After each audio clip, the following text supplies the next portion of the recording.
Hello guys, in this lecture we are going to talk about new topic. छोटा सा topic है, easy है, ठीक है ना, एकदम छोटा टॉपिक है, कॉल्ड एज रिगलेशन।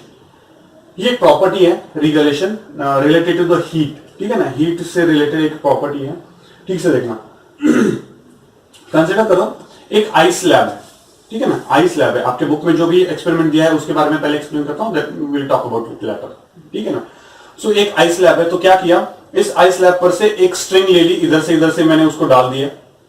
उसके बाद इधर से मैंने जो स्ट्रिंग का एंड आ रहा था वहां पे मैंने एक वेट लगा दिया, यहां पे मैंने एक वेट लगा दिया। तो हुआ क्या कि यहां पे जो स्ट्रिंग का ये वाला जो पार्ट था, जो उस स्लैब के ऊपर था, आइस स्लैब है, सो आइस स्लैब के ऊपर जो था वो अंदर जाना शुरू हुआ, अंदर जाना शुरू हुआ, अंदर जाना शुरू हुआ। मैंने उसको रखा। आफ्टर सम टाइम ये हुआ कि ये अंदर गया, पूरा गया, पूरा गया, पूरा गया, और नीचे से गिर गया, ठीक है ना, इस पूरे आइस को क्रॉस करके, ठीक है ना, अंदर जाते जाते जाते नीचे से गिर गया। लेकिन आइस का स्लैब जो था उसके दो पार्ट नहीं हुए। देखो ठीक से, इंटरेस्टिंग फैक्टर है, ठीक है ना, आइस का पार्ट जो था उसके दो फैक्टर्स नहीं हुए, ठीक है। सो द थिंग इज कि ये वाला कैसे हुआ, ये वाला जो पार्ट था ये वाला कैसे हुआ। तो ये वाली जो प्रॉपर्टी होती है, इस प्रॉपर्टी को रिगलेशन कहा जाता है। हुआ क्या देखो, यानी एक हाइपोथेटिकल सिचुएशन कंसीडर करके देखो कि ये आइस का स्लैब है, इस आइस के स्लैब पे, हाइपोथेटिकल सिचुएशन, इस आइस के स्लैब पे मैंने यहां पे ऐसे एकदम से हाथ रख दिया और प्रेशर लगाया। देखो हाँ, ठीक से प्रेशर लगाया, ठीक है ना। मैं थोड़ी देर प्रेशर लगाया। आप घर पे भी ट्राई कर सकते हो कि आपके फ्रीजर में जो भी आइस क्यूब्स होते हैं, उन आइस क्यूब्स को लो और उसके ऊपर अंगूठा दबाने की कोशिश करो, उसके ऊपर अंगूठा दबाने की कोशिश करो, ठीक है। तो यहां पे भी मैंने क्या, हाथ पूरा दबा दिया और एक मैंने उसको दबा के रखा, मैंने उसको पूरा दबा के रखा। थोड़ी देर बाद क्या होगा, मेरा हाथ उस आइस क्यूब के अंदर होगा, उस आइस लैब के अंदर होगा, और मेरे हाथ के ऊपर भी आइस होगा, नीचे से भी आइस होगा। मैं अगर हाथ ऊपर करूंगा तो पूरा आइस लैब मेरे साथ आ जाएगा। व्हाई डज दिस हैपन, ठीक है ना, व्हाई डज दिस हैपन। तो सुनो ठीक से, ये रिगलेशन जो प्रॉपर्टी होती है, this regelation property tells you that whenever you increase the pressure on the ice, whenever you increase the pressure on the ice, it's melting point decreases, उसका melting point decrease हो जाता है, ठीक है ना। To be precise, melting point नहीं कह सकते हम उसको, मेल्टिंग पॉइंट यानी बेसिकली, ठीक है ना, मेल्टिंग पॉइंट यानी जब आप हीट देते हो तो बेसिकली उसका जो भी लिक्विड में कन्वर्ट होने का पॉइंट होता है वो डिक्रीज हो जाता है। यानी अब ये वाला आइस स्लैब है, इसका टेम्परेचर सपोज, ठीक है ना, इसका टेम्परेचर सपोज -4 डिग्री सेल्सियस है। ये आइस स्लैब जो है उसका टेम्परेचर सपोज -4 डिग्री सेल्सियस है। अब मैंने प्रेशर लगाने के बाद, मैंने अमाउंट ऑफ प्रेशर पे डिपेंड होता है कि वो कितना डिक्रीज होगा, ठीक है ना। तो मैंने प्रेशर लगाने के बाद सपोज उसका जो भी लिक्विड में कन्वर्ट होने का पॉइंट है, मेल्टिंग पॉइंट होता है, इसका जो भी मेल्टिंग पॉइंट होगा वो आइडियली आइस का मेल्टिंग पॉइंट कितना होता है, 0 डिग्री सेल्सियस।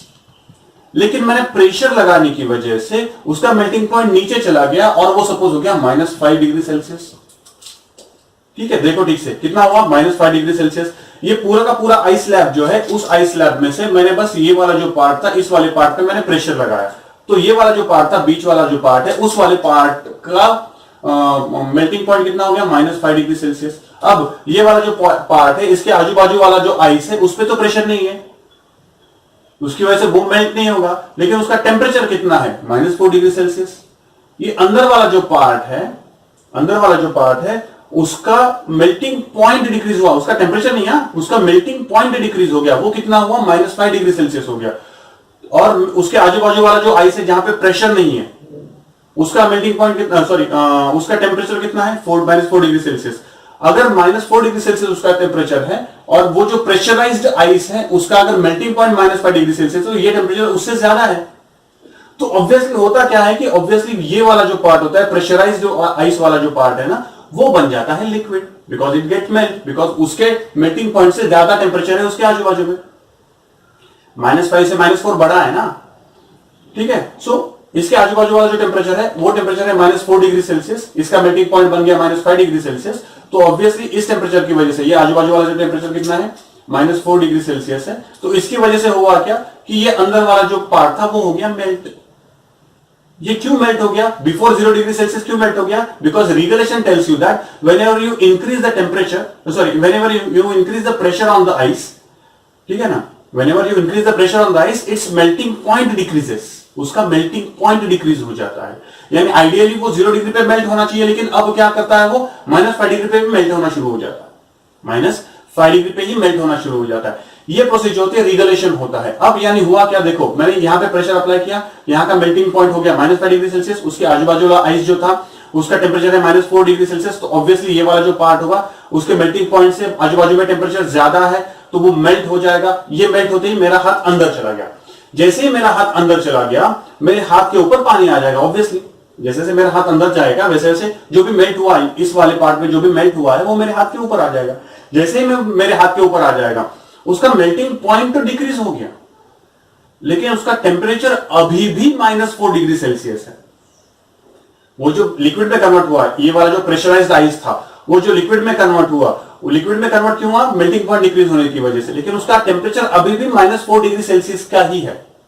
यानी मेरे पास इंटरेस्टिंग फैक्टर देखो, मेरे पास -4 डिग्री सेल्सियस का पानी है, ठीक है ना, यानी वाटर है लिक्विड फॉर्म में, तो मेरे पास -4 डिग्री सेल्सियस का पानी था, लेकिन अब उस पर से प्रेशर मैंने निकाल दिया क्योंकि मेरा हाथ अंदर चला गया और मेरे हाथ के ऊपर पानी आ गया। अब मेरे हाथ के ऊपर पानी आएगा तो उस पर कौन सा टेम्परेचर है, कुछ भी नहीं है, सॉरी उस पर कौन सा प्रेशर है, कुछ भी नहीं है। अगर उसके पास प्रेशर कुछ भी नहीं है और उसका टेम्परेचर -4 डिग्री सेल्सियस है, तो नॉर्मल आइडियल कंडीशन में -4 डिग्री सेल्सियस पे it is not expected to be water, it is expected to be ice. तो वो क्या हो जाता है, अगेन आइस हो जाता है। अब मेरा हाथ अंदर है, मेरे हाथ के ऊपर आया हुआ जो पानी था now it got converted into ice, back to the ice, यानी वो भी आइस हो गया, उसका टेम्परेचर भी -4 हो गया, और जो मेरे नीचे जो है वो भी आइस है और मेरा हाथ अंदर अटक गया। Exactly same thing happened with that string.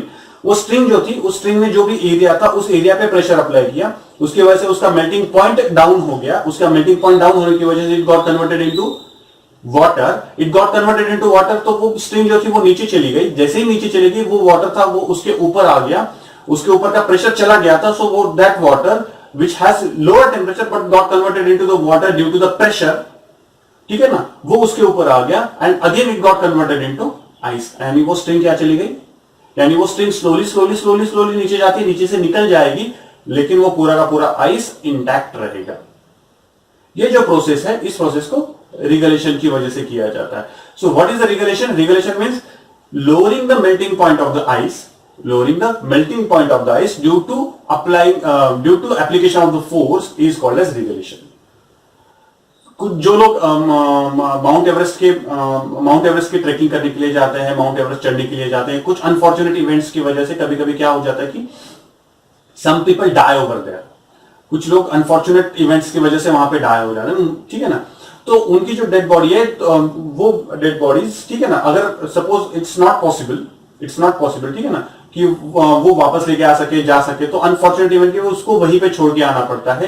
After few days अगर नेक्स्ट ट्रूप चला जाता है तो they get that particular bodies deeper into the ice due to this regulation process, क्योंकि उनका बॉडी वेट जो होता है, बॉडी वेट की वजह से वो स्लोली नीचे जाना शुरू हो जाते हैं, बिकॉज उनका मेल्टिंग पॉइंट, उनके नीचे जो आइस है उसका मेल्टिंग पॉइंट नीचे चला जाता है। जैसे उसका मेल्टिंग पॉइंट नीचे चला जाता है, दे गॉट, ठीक है ना, स्टक इनटू द आइस, उसके ऊपर अगेन पानी आ जाता है, again get converted into the ice, because उसके ऊपर का प्रेशर चला गया, बिकॉज बॉडी नीचे चली गई, ठीक है ना। So they get caught into the ice slabs, वो भी आइस होता है ना, उसके अंदर वो बॉडीज अनफॉर्चुनेटली अटक जाती है। So regelation process is a very important part, ठीक है ना, और बहुत इंटरेस्टिंग पार्ट होता है कि प्रेशर की वजह से भी there is change in the state, pressure की वजह से there is change in state. जैसे मैं प्रेशर बढ़ाता हूं वैसे वैसे उसके अंदर का जो वो जो पर्टिकुलर एलिमेंट होता है, उस एलिमेंट का यहाँ पे आइस का मेल्टिंग पॉइंट डाउन हो गया, इसकी वजह से उसका नेचर नहीं था, फिर भी वो -4 डिग्री सेल्सियस पे -5 डिग्री सेल्सियस का पानी मिला मुझे, which is not expected. 0 degree Celsius तो आइस ही रहता है, ठीक है। So this is the regulation process, easy topic है, समझ लो ठीक से। So this is all about the regulation process. Thank you.